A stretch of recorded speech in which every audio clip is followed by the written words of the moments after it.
स्वागत है आप सबका डिवाइन डेज़ी काउंसलर चैनल में दोस्तों। आज सबकॉन्शियस माइंड की जो पूरी की पूरी मैकेनिज़्म है, ये सब है क्या? कैसे काम करता है वो? एक थ्योरी और फिर उसके साथ 1-2 प्रैक्टिकल मेरे एग्ज़ाम्पल खुद के, तो वो समझने की कोशिश करेंगे। तो सबसे पहले जो मैंने एक बुक काफ़ी टाइम से पढ़ी है, वो है लॉज़ ऑफ स्पिरिट वर्ल्ड। उस बुक के अंदर बताया गया है कि आपका जो सबकॉन्शियस माइंड है वो स्पिरिचुअल रिल्म और गॉड की, मतलब जो गॉड की दुनिया है, परमात्मा की दुनिया है, वहाँ के बीच में और इस दुनिया के बीच में आपकी खिड़की है। तो आपको जो भी सपने आते हैं, आपका सबकॉन्शियस माइंड आपको जो इंट्यूटिवली गाइड करता है, आपको जो चीज़ें बताई जाती है घटनाओं के बारे में, इंसानों के बारे में, वो सारी की सारी चीज़ें आपको बाय गॉड गाइडेंस आ रही होती है, या तो जो आपका सबकॉन्शियस माइंड इंटेलिजेंटली चीज़ों को ऑब्जर्व कर रहा है, तो उस हिसाब से वो आपको गाइड करता है। ये जो बुक है लॉस ऑफ स्पिरिट वर्ल्ड, अगर आप चाहें तो मैं इसके ऊपर एक शॉर्ट अलग से वीडियो बनाऊंगी। बहुत ही इंटरेस्टिंग बुक है। परमा मतलब जो आत्मा जगत के कायदे मरने के बाद एग्जैक्टली क्या है, लेकिन इसके अंदर जो इस दुनिया में एप्लीकेबल एक यूनिवर्सल इंटेलिजेंस है, उसके बारे में बहुत सटीक और सही इंफॉर्मेशन दी गई है। और जो सेकंड है जोसेफ मूर्फी, जिन्होंने ये सारी की सारी चीज़ें बहुत ही प्रोपोगेंड की और उनकी बुक बहुत ज़्यादा फेमस है। तो वो बार बार एक चीज़ के बारे में बोलते हैं, विजुअलाइज। आपको जो कुछ भी चाहिए, जॉब, रिलेशनशिप, घर में बिजनेस, हेल्थ, वेल्थ, आप किसी और के लिए भी, अपने लिए भी, तो एक सिंपल विजन क्रिएट करके अपने आप को बार बार वो चीज़ अफर्म करवाते रहिए, वो मैनिफेस्ट हो जाएगी। अब इन सारी चीज़ों को अगर आप मानसिक तौर पे विश्लेषण करते हैं सारी की सारी सोच का, तो आपको ये चीज़ तो समझ में आती है कि ये एक यूनिवर्सल साइंस है। हम सब इंसान हैं, चाहे जिस भी धर्म से बिलोंग करते हैं, जिस भी कंट्री से बिलोंग करते हैं, दुनिया में कहीं पे भी रहते हैं, किसी भी उम्र के हैं, लेकिन there has to be some specific certain rules. जैसे लोग बोलते हैं कि लॉ ऑफ कर्मा हर एक जगह पे एप्लीकेबल है, हर एक इंसान के ऊपर काम करता है।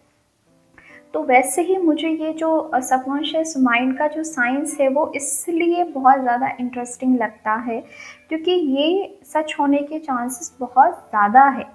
ये एक ऐसी चीज़ है जो हर इंसान के ऊपर एप्लीकेबल है। और उन्होंने जो सारी मैकेनिज़्म बताई है उस हिसाब से कि आपका सबकॉन्शियस माइंड जो है वो पैसिव है, हर चीज़ को ऑब्ज़र्व करता है, साइलेंटली देखता रहता है, ना कि भाषा नहीं समझता है। इसलिए आपको जो चाहिए वही सोचिए, वही बताइए।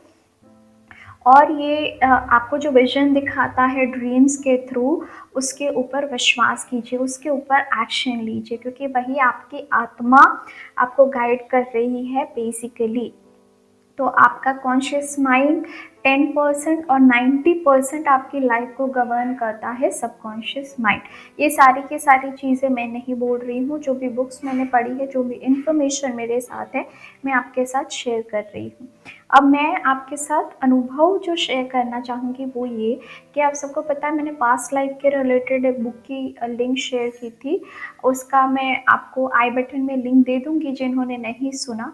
तो जब मैंने वो पास्ट लाइफ रिग्रेशन का जो पूरा प्रोसेस है वो करवाया था, इनर चाइल्ड हीलिंग भी जब भी मैं लोगों की करती हूँ, बहुत ही लिमिटेड मैं करती हूँ, लेकिन जब मैंने खुद की थी और ये सारी चीज़ें, तो क्या हुआ था दोस्तों कि जब ये सारी healing process, inner child healing आपको एक बीटा स्टेट में, अल्फा स्टेट में, वो एक स्पेसिफिक मोड में ले जाके फिर आपकी हीलिंग आपको बोलते हैं कि ये याद करो, ये याद करो। सबकॉन्शियस हीलिंग भी बोल सकते हैं आपको, आप उसको इनर चाइल्ड हीलिंग बोल सकते हैं। और पास्ट लाइफ में आपको पास्ट लाइफ के विजन्स आ सकते हैं। तो इन सारी चीज़ों में बहुत मुझे रैंडम ऐसी चीज़ें दिखी थी जो मुझे बिल्कुल भी कॉन्शियसली याद नहीं थी कि मतलब इस इंसिडेंट का घाव हो सकता है मेरी आत्मा के ऊपर, या इस चीज़ का असर हो सकता है मेरे करंट जीवन के अंदर, तो मुझे बहुत ही रैंडम विज़न दिखे।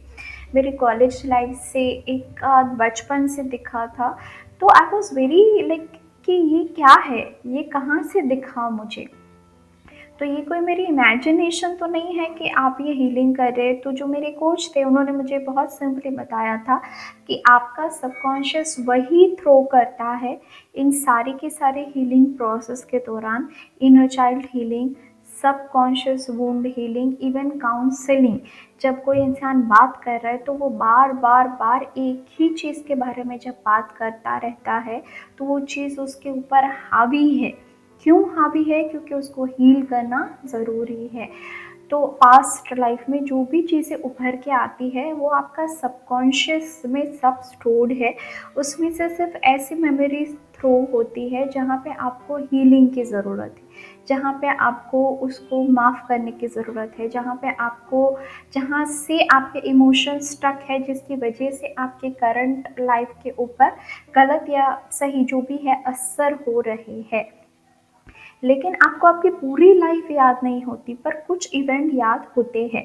तो ये सारी प्रोसेसेस में आप जाते हैं तो आप हैरान रह जाते हैं कि आपको ऐसे-ऐसे भूतकाल के सीन्स दिखते हैं, जिसका जो आपको कॉन्शियसली तो याद भी नहीं होते, आपने याद भी नहीं किए 10-20 साल से, और अचानक से आपको वो चीज़ें दिखती है। तो क्यों?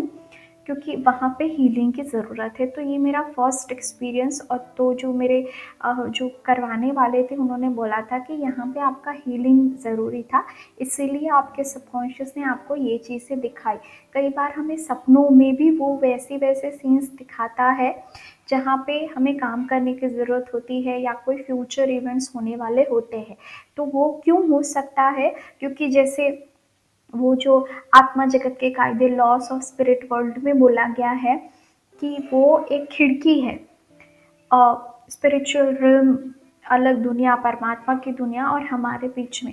तो वहाँ से आने वाले सारे सिग्नल हम तो कैच नहीं कर सकते, नींद में हमारा सबकॉन्शियस कैच कर सकता है, इसीलिए वो हमें फिर सपनों के थ्रू गाइड करता है। एंड सेकेंड, जो मेरा एक अभी रीसेंट अनुभव था, मुझे ना बच्चों को एल्गोरिदम एक पढ़ाना था, मेरे मास्टर्स के बच्चों को जो सिलेबस में है उनके। अब मैथ्स मुझे पहले से ही बहुत अच्छे से समझ में नहीं आती है, तो मैंने 2-3 बार उसको उसका रिवाइज़ किया, बुक में से पढ़ा, 2-3 वीडियोज़ वगैरह देखे, मैंने खुद के नोट्स बनाए, लेकिन मुझे अंदर से कोई कुछ सैटिस्फैक्शन नहीं आ रहा था। मुझे ऐसा नहीं लग रहा था कि मैं उनको बोर्ड पे कराऊँगी और मैं बहुत ईज़िली उसको कर पाऊँगी। ऐसा लग रहा था कि समझ में आ गया है, फिर भी समझ में नहीं आया है। और मेरी आदत ऐसी है कि जब तक मैं उस चीज़ को आत्मसात ना कर लूँ, जैसे मैं वीडियोज़ भी तब शेयर करती हूँ जब मुझे खुद उसके ऊपर यकीन होता है, तो मुझे लगता है मैं बच्चों को पढ़ाऊँगी तो उनको समझ में नहीं आता, नहीं आएगा, ऐसा मेरा मानना है। जब भी मैं वीडियो बनाती हूँ तो मुझे ऐसा लगता है कि जब मैं अपना अनुभव, उस चीज़ को अनुभव की अथॉरिटी से शेयर करूँगी कि ये मेरा अनुभव है, तो सुनने वाले को विश्वास भी आएगा और वो चीज़ उसके लिए 100% बेनिफिशियल होगी। और वही होता है, वही सच है। तो ये जो चीज़ है कि मैंने मुझे उस टाइम पे पता नहीं कैसे स्ट्राइक हुआ कि सबकॉन्शियस माइंड को विज़न दिखाओ। तो आई वाज़ लाइक कि मैं बहुत ईज़िली उसको कर पा रही हूँ, मैंने सिर्फ़ ऐसे विज़ुअलाइज़ किया और मुझे अंदर से इंटेलिजेंटली चीज़ें आ रही हैं कि ये इक्वेशन कैसे हुआ, ये इक्वेशन कैसे हुआ, और मैं उनको पूरा बहुत अच्छे से एक्सप्लेन कर पा रही हूँ। और जब मैं बच्चों को क्वेश्चन कर रही हूँ तो they are able to answer easily. मैंने ये सिर्फ़ मतलब अपने आप को विज़न दिखा दिया। ये कैसे होगा, क्या होगा, मुझे कितने बार रिवाइज़ करना पड़ेगा, मुझे कौन समझाएगा, मुझे बिल्कुल भी पता नहीं था। तो यही एक मैकेनिज़्म है उसका कि आप सिर्फ़ एक विज़न दिखा दीजिए कि ये हो चुका है, ये हो चुका है, ये हो सकता है। उसके बाद उसके रिलेटेड जो कंपोनेंट्स हैं उसको अरेंज करने का काम आपके सबकॉन्शियस का है। तो अचानक 2 दिन में मेरा कॉन्टैक्ट एक जो मेरे सीनियर है उनसे हुआ। उन्होंने मुझे स्टेप बाय स्टेप इतने अच्छे से समझाया, मुझे लगा थोड़ा-सा दिमाग खुला है। फिर मैंने जो अपनी नोट्स है उसको रिवाइज़ किया तो मुझे अच्छे से समझ में आया। फिर मेरे सामने अचानक से एक रिकमेंडेड वीडियो आ गया, जिसको देख के मुझे और कन्फर्म हो गया कि हाँ, जो फंडे जिस हिसाब से एक्सप्लेन करना चाहती हूँ, वही करेक्ट है। क्योंकि बुक में क्या है, सिर्फ़ लिखा होता है, उसमें प्रॉपर एक्सप्लेनेशन नहीं होता है। तो फिर वो वीडियो आ गया, तो मुझे ऐसा लगा कि मैं कर सकती हूँ। और जब मैंने वो एक्सप्लेन किया और मैंने बच्चों को क्वेश्चन किया और उसके बेस के ऊपर कुछ क्वेश्चन सॉल्व करने के लिए दिए, तो बच्चे कर पा रहे थे। That was very satisfactory for me. Being a professor, I can not share कि मुझे बहुत खुशी होती है जो मैंने समझाया वो उनको समझ में आया, क्योंकि मुझे उसी के पैसे मिलते हैं, वो मेरा काम है और उनको समझ में आना ज़रूरी है। ऐसा नहीं है मैंने करके छोड़ दिया। और वो मुझे खुद समझ में नहीं आ रहा था, प्रॉब्लम ये था। तो मैंने कैसे समझा, ज़्यादा लोड लेने से अच्छा है कि किसको पूछूँ, कैसे पूछूँ। जब सो रही थी तो मुझे अचानक से ही इंट्यूटिवली ऐसा आया कि एक विज़न दिखा दो कि हो चुका है, बच्चों को समझ में आ चुका है and they are easily able to solve this masters algorithm. तो they did it very well. तो ये मेरा एक खुद का अनुभव है, तो इसको भी आप यूज़ कर सकते हैं, इम्प्लीमेंट कर सकते हैं। और ये पूरा का पूरा जो था वो एक एक्सप्लेनेशन था, जो अलग-अलग बुक और वहाँ से मैंने पढ़ा है। और हम जब गोल सेट करते हैं, विज़न रखते हैं, तो कैसा रखना है, उसके रिलेटेड मैं एक और वीडियो बनाऊँगी, वो आप ज़रूर सुनना। क्योंकि हम गोल सेटिंग गलत कर देते हैं, हमें एग्ज़ैक्टली क्या सेट करना है। तो मिलेंगे किसी और वीडियो के साथ। Thank you so much.